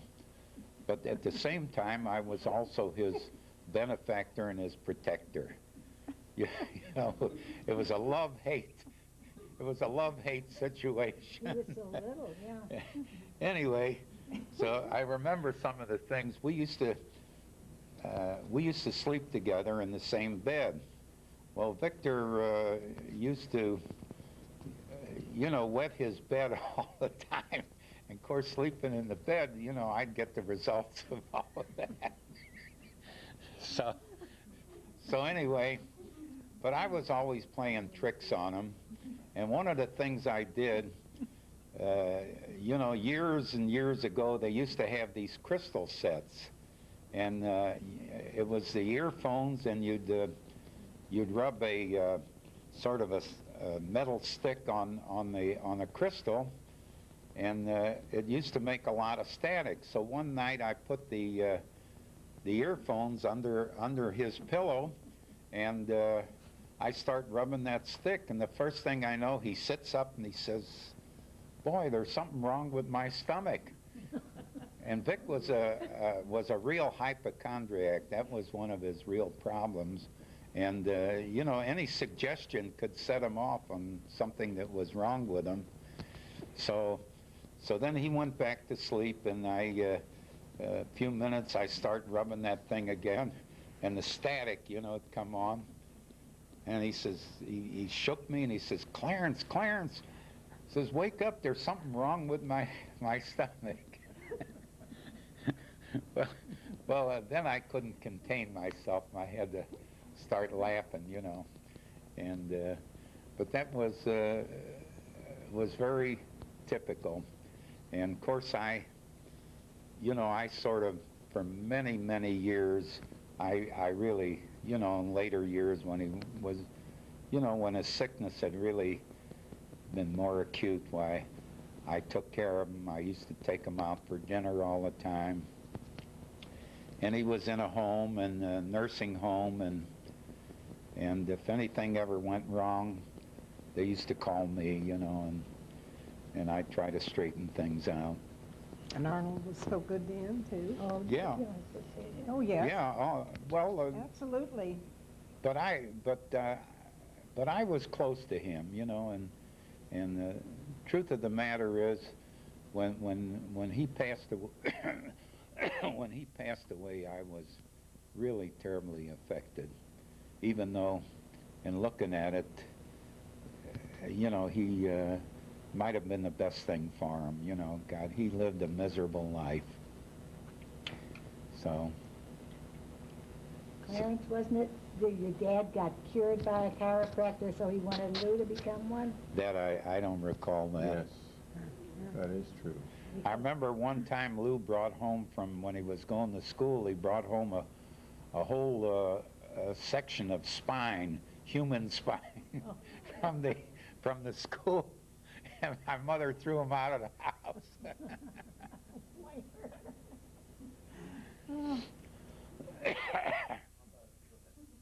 We used to go down on Sundays and take, you know, Clarence's mother and dad down to Flat River. We drive down on a Sunday to visit there and spend the day. And we used to go down and visit with Lou. In later years, after Lou moved into his home, they came every Sunday to our house, and Clarence would barbecue and get food and have it ready, and they would come over, and everybody else in the family came over, and it was a very close-knit family, and the children were grown up, and we used to have every holiday. And for Hanukkah, Mary would have parties in the beginning, and then in later years, I took over, and everybody came to our house for the holidays, and all the kids got to know each other, and all the cousins were close because we always had affairs and had all the kids over. And that way they knew they were cousins, and they got to know each other real well. Mark, is whoever you call it coming to pick up that stuff? Who, Larry? Yeah, Go ahead. we'll take care of that. What about, any more about Uncle Nat? Vignettes? Yeah, how about Uncle Nat? Any strange- stories about Uncle Nat? what can we talk about Uncle Well, of course, Nat was the oldest in the family, and I guess the Jewish tradition was that all favors went first to the oldest son. I think it was Sylvan that said that Nat always used to get the white meat on the chicken. Yeah. When I married the family, they assured me on Sunday when we came, Nat picks out the first piece of white chicken. And everybody, and I like the wings, so it didn't bother me, that Nat got to get first at the table. Nat got to pick everything. They let you know that right off the bat. Well, anyway, of course, Nat graduated from Wash U, and he was looked up to by all of us because, first of all, he was the oldest, and secondly, he was a college graduate, which was, sort of a rare type of thing those days. But he, what he did, he got a job working at Wool Shoe Company, and he was making, I can recall this, $15 a week. He had graduated a accountancy school at Washington University, and the job, the pay wasn't in question, but the thing is they used to work him all hours, and that's before they had anything like the wage hour laws or time and a half. And what they used to do is give him supper money, 50 cents for supper money. And then he'd be working on sometimes on Sunday and Saturdays, always worked on Saturdays. So he stayed there about a year in that job, and then he, all of a sudden, he quit the job. Well, he had a girlfriend, and he never had any time to date this girlfriend. He was always working. So he quit the job, and he told, I remember the conversation, he told my father that, that he had quit this job, and my father was absolutely livid. He says, "You fool. Jobs are so hard to find, and here you quit a wonderful job like that." And of course, to the old-timers like my dad, hours didn't mean anything. And fortunately, he was only out of work about 2 or 3 weeks, and he got another job making about I think it was $21 a week. And but he only had to work overtime maybe 2 nights a week. After that, he was in that job about a year, and then he and my dad got their heads together, and they started this uniform business. And that in itself was quite a struggle for many years till it, really got going. But Nat was the, the instigator of that and the head of it. And anyway, that's one of the stories I can tell you about Nat. Anybody else? No, there's your purse down there. All right. What about Dad or Sil? Do you have any depression stories? I was too young in the Depression. I was looking for those triple dip ice cream cones for a nickel. How old were you? In fact, they had White Castles on a coupon, 5 for a dime. That's how bad things were. I don't remember how old I was during the Depression. Well, we used to, That's in 37 and 31. When were you born? 10 years. one of the hangouts, You were 10 years old? One of the hangouts for a lot of the guys that I knew used to be Garavelli's on the Bolivar and Pershing. And particularly in the summer, they used to congregate outside there and used to maybe stay till midnight or so and, you know, shoot all kinds of bull and so on and so forth. I think Parkmore was another place, wasn't it? Where? A block away, Oh, Parkmore. mainly Garavelli's.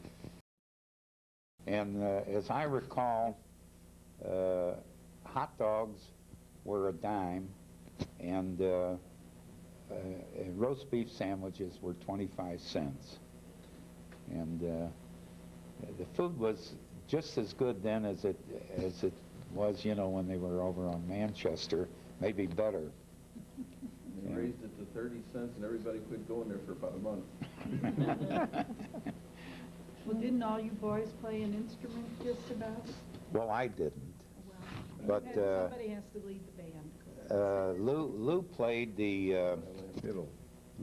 the violin, and he played the trumpet, and Nat played the saxophone, and of course Mary played the piano, and Arnold played the clarinet. Yeah, he played the clarinet. And I played the stock market. You didn't you play on an instrument for a while? Briefly. Well, what instrument did you play? It was a clarinet, but then he inherited the clarinet. Did you all play handball? Oh, Dad played handball. Yeah. Arnold was, He and Jack Toder used to play handball. Yeah. He was a big handball. Yeah. In fact, I used to go send Sue out with him on Sunday, and he'd forget to come back. By the time he came back, his gloves were just so sweated up. You know, I said, well, you're not doing that. That's too long to take the kids out for, you know. Oh, they'd forget to come back. Yeah. Now, Sil played a lot of tennis until he met me and had Yeah, to he chase the did. ball. That was the end of the tennis. He played tennis when I got married. He and Lou were You both used to play playing with tennis. Lou, yeah. Yeah. But he used to go to Forest Park and play. Yeah. All those, Well, when they made those sandwiches at Garibaldi, they really put the meat on them. Oh, yeah. Oh, yeah. Yeah. Well, they still make a nice sandwich and put a lot of meat on it. At Garibaldi's? Not what they used to. No, I don't know. They make pretty good sandwich when we go. The guy remembers us, and he always puts a lot I on. used to call my daughters, here come the little princesses. What about, you What's- remember this, go ahead. No, go ahead. Go ahead. The Singer, used to have Singer carnivals, and oh, yeah, they had picnics. who used to come to those? Well, everybody came, all the kids, and brought their children, and, Singers come, or was that, huh? was it a Singer thing, or was it a Barnholtz thing, or both? Well, everybody in the Singer family. Singer. Or we'd meet on the boat, and everybody would bring their Talk lunch. about that. What did we do? Huh? Talk about it. What happened in Chicago? We used to all get together, and a couple times we went on the boat, and we all took, you know, when they used to have excursions, you So know. Grandpa, ever go on a picnic in on the later boat? years, Grandpa would have Helen buy the fried chicken from the Yeah. place on near Hamilton and Delmar there. Yeah. And they- Golden fried. Golden fried chicken. Oh, yeah. And Grandpa Singer would have Helen and Sylvan get the fried chicken and pies and all the different things That there. was for Christmas And parties. take it on the boat. Boat, we didn't Yeah. take whipped cream. No, not, well, mostly the fruit pies, not the whipped cream. And the chicken, Grandpa Singer used to do it. We didn't go on it, but everybody else in the family went on to those boat Yeah. trips. You had to take care of the duck. Oh, yes, I had a duck I raised, and I raised it for a year. It used to sit on a chair, and I had a plate and a napkin, and he'd sit and eat at the Swim table around with the us. bathtub. And I used to walk him. We lived on Delmer near DeBalver, and I used to walk him with a little leash, and everybody followed me. That was a time when Goo Goo was in the television, well, not television, on the radio shows and on the movie shows. And I can't even remember the name of the fellow. You say you Joe want to buy? Penner. Huh? Joe Penner. Joe Penner. You say you want to buy a duck? And everybody would go follow us, and I'd go to malls, grocery, and they let me come in with my duck and basket, and I took that duck everywhere with me. And then when the duck got too big and we were going to move from there, we sent the duck down to Bernard. They had a place for their liquor place in Kentucky. A farm. Used to get A drunk farm. every day, that duck. And it wouldn't, and it, you know, used to sit, and then I put it in the tub, and its feet wouldn't out like this, it moved like this. And when it got down to the farm, we shipped it there. Bernard said, he called, and he says, the duck won't associate with the other ducks. He doesn't want to eat on the ground.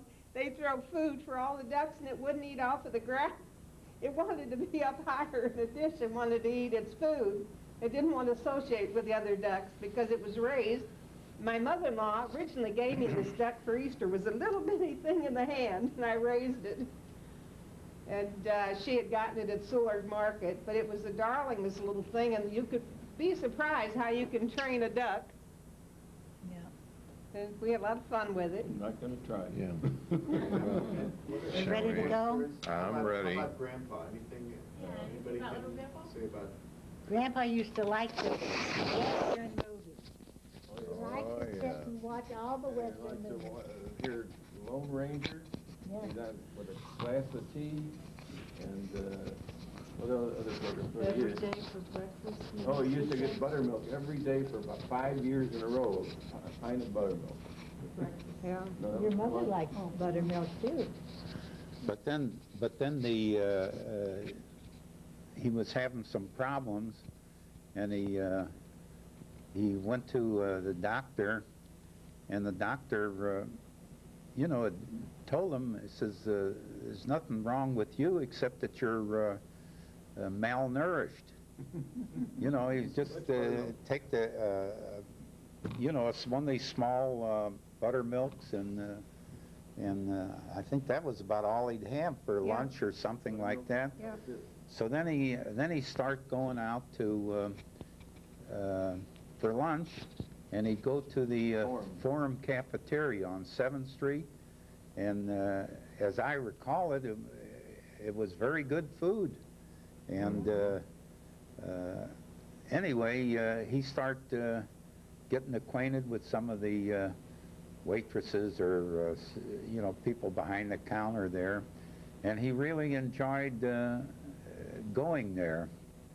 So I guess it wasn't too long after that he retired from work. But once he got started going to Forum, he really liked it. Yeah. Me too. Yeah, it was good food. And he liked he used to bring O. Henry bars for the kids. Oh, yeah. Yeah. What was this? Was there a Every story? time he came, he'd bring O. Henry bars. Is there a story about how he got his name coming over on the boat? Did we talk about that? Yeah. Yeah, I told you that supposedly the name in Europe was Sun and Shine. No, his name was Sam. Oh. Some Irish guy on No. That's where they lived. They lived on in a tenement. I mean, when he was a boy, they lived in a tenement on, I think it was 14th and Cass, which was Carey Patch. Patch. And he had this, downstairs lived, or upstairs lived this Irish family, and this woman had a son by the name of Mike. And she used to get the two of them mixed up, and she would call him Mike. So he adopted the name of Mike. His name originally was Max. Oh. So he started using the name of Mike, and for the rest of his life, he used the name of Mike. How old was he at that time? 14, going on 15. You mean when he? Yeah, it was. Well, he came here when he was 14, so he was. Year after he was here, the name became Mike. So it might have been a year later or so. But anyway, the one thing about my mother and father, who died My grandfather was Morris Schechter. who died at a very early age. It was Morris and Edith Schechter was their name. Well, my mother's parents. my grandmother's name was Edith. I said Edith, and All right. and then Singer was Harris Singer. Are we ready to go? Yep. Okay. Well, you did a good job. Don't forget this audio here. Yeah, the tape just ended. I don't know if we're going to. Well, they've got. Thank you all for coming. Yeah, well, it was a real pleasure. I guess we missed him. He's lucky he got out. But then the night people will do it. Okay. It's right here. You don't want to move the table? No. Okay, here we go. That's Ione Schechter and her husband, his name was Sam Wolf. Nat. Nat and Mary. They stood up at the wedding. Okay. I don't think the rest, do you want the rest of the No, names? just- No, just if they're applicable. Yeah, the ones that we're interested in. And both this of is the Stones. Annie Stone. Annie and Paul Stone, Stone. Paul Stone. How are they related? They're Mr. Singer's sister, Grandpa Singer's sister And brother-in-law. and brother-in-law. Okay. And this is Mary.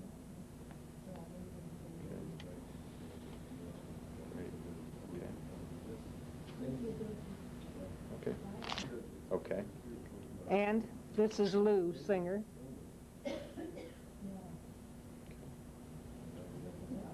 Okay.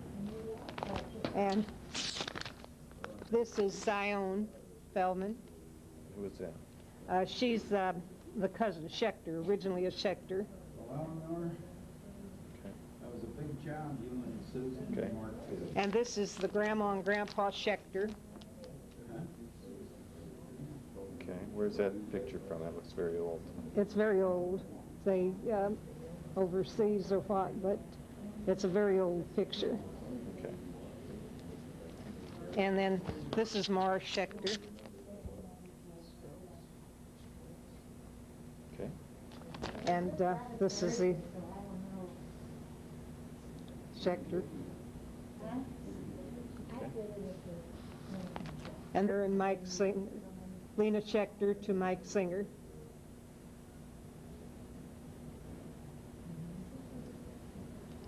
Okay, so who else is in there? And then Anybody this is Paul Stone, and this is Annie Stone.